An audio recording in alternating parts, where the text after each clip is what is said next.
السلام علیکم ورحمۃ اللہ وبرکاتہ نحمدہ ونصلی علی رسولہ الکریم اما بعد اعوذ باللہ من الشیطان الرجیم بسم اللہ الرحمن الرحیم من عمل صالحا من ذکر او انثى وهو مؤمن فلنحيينه حیاة طیبہ۔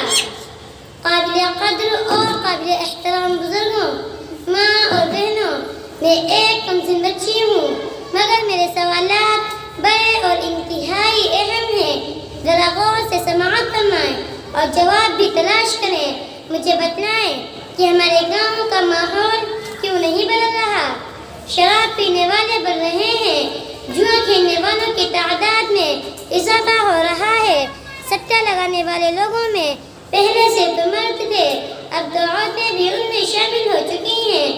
اگاہی پر پیسے دینے کا رواج عام ہو رہا ہے، شادیاں لگاتار مہنگی ہوتی جا رہی ہیں، شادی بیاہ میں ہونے والے گناہوں کا سلسلہ دراز ہوتا جا رہا ہے، مسجدیں ویران ہیں، آستانوں پر بھیڑ ہے، قرآن طاق میں رکھا ہے، موبائل پر نگاہیں ٹکی ہیں، جوؤں کے اڈوں پر اور کھائی باڑی کرنے والوں کے آس پاس بھیڑ ہے، رقم سے تجوریاں بھری ہیں مگر حج کو جانے والا کوئی نہیں، اسپتالوں میں ڈاکٹروں کے پاس اور تعویذ خانوں میں بھیڑ ہے مگر اللہ سے شفا مانگنے والا کوئی نہیں۔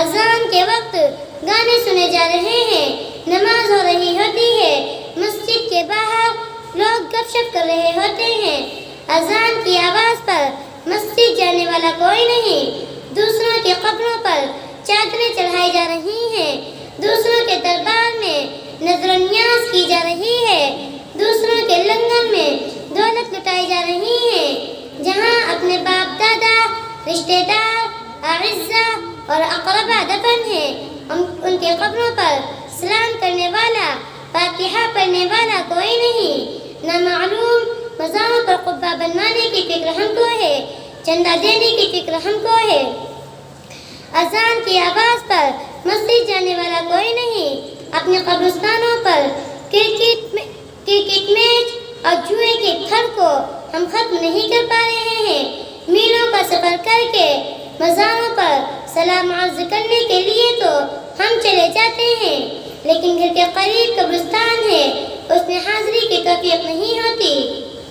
اذان کی آواز پر مسجد جانے والا کوئی نہیں، بجتے ہوئے ڈی جے پر تھرکنے والے تو بہت لوگ ہیں، میراث شریف کی دعوت پر اور دینی مجالس کی شرکت کی دعوت پر عورتوں کے پاس عذر اور بہانے ہیں، گیت گان، ابٹن، مہندی اور بھات لینے دینے جانے کے لیے ان کے پاس کوئی عذر نہیں، بغیر بلائے بھی آنے کو تیار ہیں۔ آپ بتلائیے ہمارے معاشرے اس ماحول کے بگاڑ کا ذمہ دار کون ہے؟ ہم خود اس کے ذمہ دار ہیں، بالکل ہیں۔ اگر شک ہے تو میں بتلاتی ہوں کہ ہمارا یہ حال کیوں ہوا۔ ہم نے اللہ سے محبت نہیں کی، اسی لیے ان کا حکم نہیں مانا۔ ہم دولت سے محبت کرتے ہیں، اسی لیے صبح سے شام تک اس کو حاصل کرنے کے لیے اپنا سب کچھ چھپا رہے ہیں۔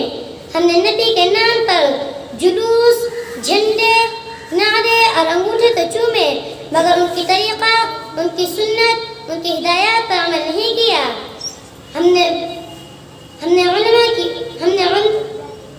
مگر ان کا طریقہ ہم نے علماء سے فاتحہ دلوائے، مردے نہلوائے، جنازے پڑھوائے مگر ان کی بات نہیں مانی۔ زندگی بدلتی ہے عمل کرنے سے، ماحول بدلتا ہے اعمال درست کرنے سے، گھروں میں انقلاب برپا ہوتا ہے کردار سنبھالنے سے، اچھے اعمال اپنانے، شور مچانے، نعرے اور جھنڈوں سے ماحول نہیں بدلتا اور ہمیں ضرورت ہے ماحول بدلنے کی۔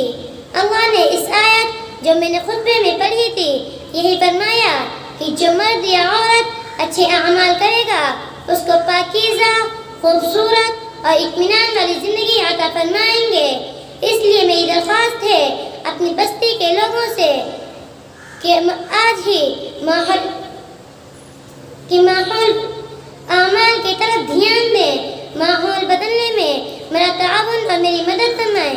میں آپ کی بچی آپ کو ڈانٹ نہیں سکتی، برا بھلا نہیں کہہ سکتی، صرف ہاتھ جوڑ کر استدعا اور التجا کر سکتی ہوں۔ اللہ کے واسطے، اللہ کے ڈر سے بستی کا ماحول بدلیے تاکہ نئی نسل تباہ ہونے سے بچ جائے۔